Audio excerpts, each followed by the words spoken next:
ঠিক আছে, আমি যেতে পারি, কিন্তু একটা শর্ত। আবার কি শর্ত? আপনি আমাকে হীরক সরকারের ফোন নাম্বারটা দিন।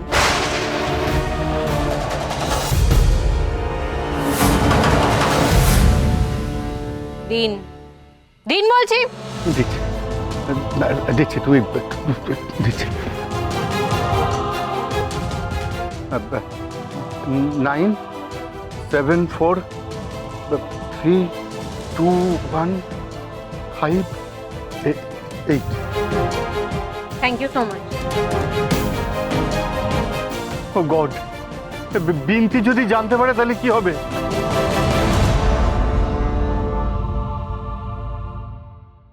সমরেশ আমাকে না বলে কলেজে চলে গেল, আর সহচরীও তো কলেজে। ভয়ের চোটে বউয়ের পায়ে গিয়ে পড়বে না তো সমরেশ? আর সহচরী, সহচরী তো টিপিক্যাল বউ, একেবারে টিপিক্যাল বউ।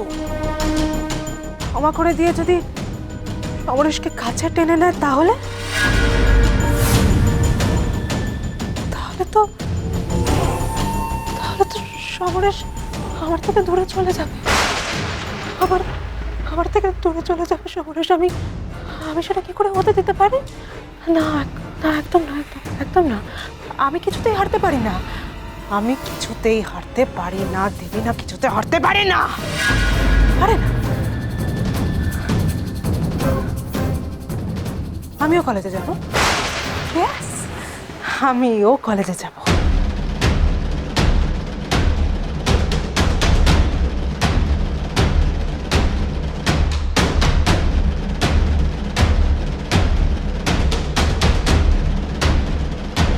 সমরেশ আর সৈকে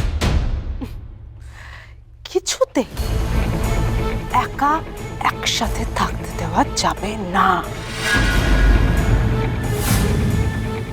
কিছুতেই না, কিছুতেই না। এ কি প্রফেসর সেনগুপ্তজি, এ কি অবস্থা? আপনার এরকম চেহারা হয়েছে কেন? কোনো শরীর টরীর সব ঠিক আছে তো? হ্যাঁ হ্যাঁ, আমি ঠিক আছি। কি ব্যাপার বলুন তো, ক্লাসের তাড়ায় আপনি বাড়ির পোশাক পরে কলেজে চলে এসেছেন? Excuse me. সহচরী সেনগুপ্ত। হ্যাঁ ম্যাডাম, আজ পর্যন্ত ক্লাসের যত পরীক্ষা হয়েছে সব পরীক্ষায় টপ করেছে সহচরী।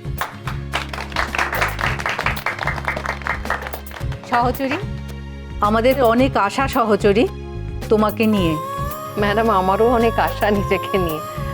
আসলে আমার ছেলের বউ, আমার ছেলে আর আমার বাবা তিনজনেরই মুখ উজ্জ্বল করতে হবে। আর স্বামী? কি বলুন তো ম্যাডাম, ওই স্বামী শব্দটার মানে তো মালিক,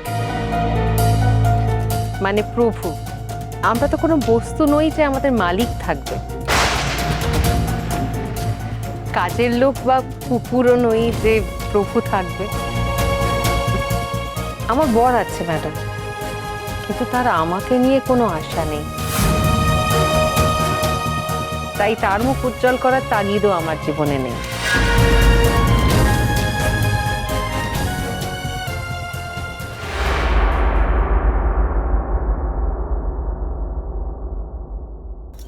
গাড়ি স্টার্ট করুন চান্ডকুমার। অ্যাড্রেস পেয়ে গেছো তোমার বাবার? না, অ্যাড্রেসটা এক্ষুনি পেয়ে যাবো, আপনি স্টার্ট তো করুন।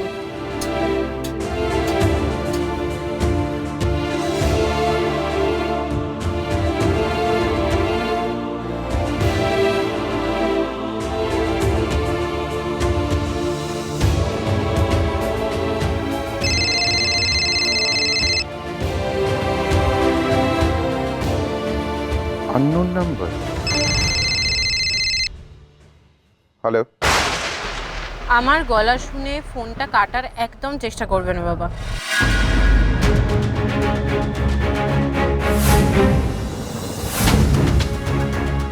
তুমি নিশ্চয়ই এতক্ষণে বুঝে গেছো যে আমি বরফি কথা বলছি। আমি তোমার সাথে দেখা করতে চাই এক্ষুনি। এক্ষুনি মানে এক্ষুনি। বলছি আমি মানে তুমি আমার সাথে এক্ষুনি দেখা না করলে রেবিনার মাকে ফোন করে আমি সব কিছু বলে দেবো।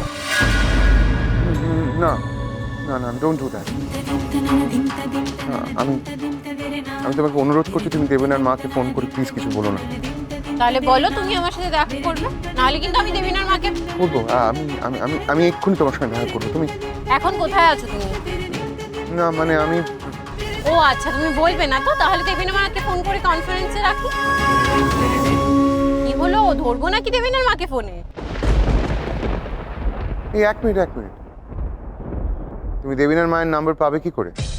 তোমার নাম্বার যখন জোগাড় করে ফেলেছি, তখন ওনার নাম্বার জোগাড় করাটা আমার পক্ষে খুব একটা টাফ হবে না, বুঝতে পারছো নিশ্চয়। এবার বলো তুমি কোথায় আছো?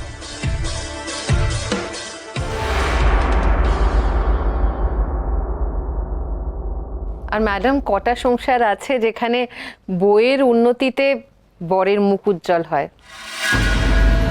আসলে ম্যাডাম, আমার মনে হয় বেশিরভাগ বরই চায় না তার বউ উন্নতি করুক। উন্নতি করলে তারা খুশিও হয় না, বরং তাদের মুখ কালো হয়ে যায়। আসলে কি জানেন তো ম্যাডাম, এই মানুষগুলো চায় তাদের বউদের ঘরের কোনায় বন্দি করে রাখতে। ভয় পায় ম্যাডাম, যদি সেই বউ কোনোদিনও শিক্ষিত হয়ে যোগ্যতায় শিক্ষায় তার থেকে অনেক ওপরে উঠে যায়। তলিয়ে যেতে আমি জন্মাইনি, আমি মাথা তুলছি, একটু একটু উপরে মাথা তুলছে। তুমি আস্তে আস্তে অন্ধকারে তলিয়ে যাচ্ছ প্রফেসর সাহেব। একবার নিজের দিকে তাকিয়ে দেখো, আমায় অন্তত একবার তোমার টেনে তোলার সুযোগটুকু দিন। কি জানো তো সহচরী, তোমার স্বামীর দুর্ভাগ্য যে তোমার মর্ম বুঝলো না। যাক, সে মর্ম না বুঝুক, তবে আমরা কিন্তু তোমার মর্ম বুঝেছি। আজ থেকে আমরা জানবো, এটা আমাদের গর্ব যে সহচরী আমাদের কলেজের স্টুডেন্ট।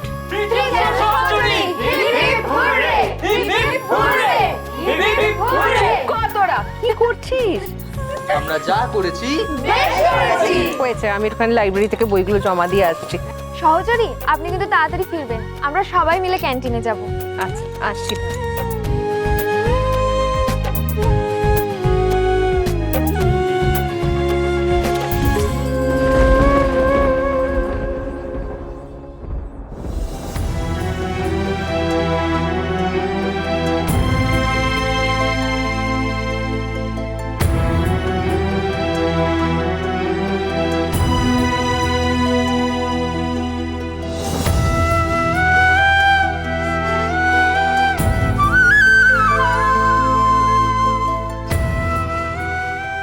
আমি হোটেলে আছি, চলে এসো এখানে।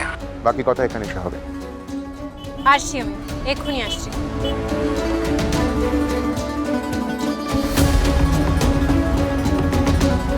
চলুন চান্ডকুমার।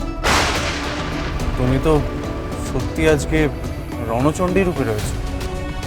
বলেছিলাম না আপনাকে, আমি আমার সইমায়ের জন্য সবকিছু করতে পারি, সবকিছু। চলুন।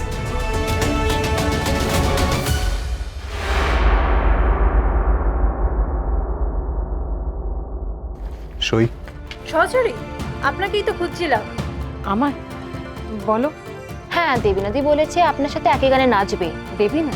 হ্যাঁ, স্টেজ শেয়ার করতে চাই আপনার সাথে। আপনার কোনো আপত্তি নেই তো? না না, আরে আপত্তি কেন থাকবে? আমরা তো খুব ক্লোজ, তাই না সহচরী? একই বাড়িতে থাকি,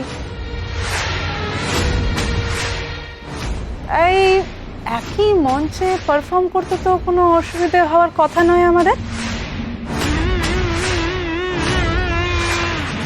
কি বলেন স্যার?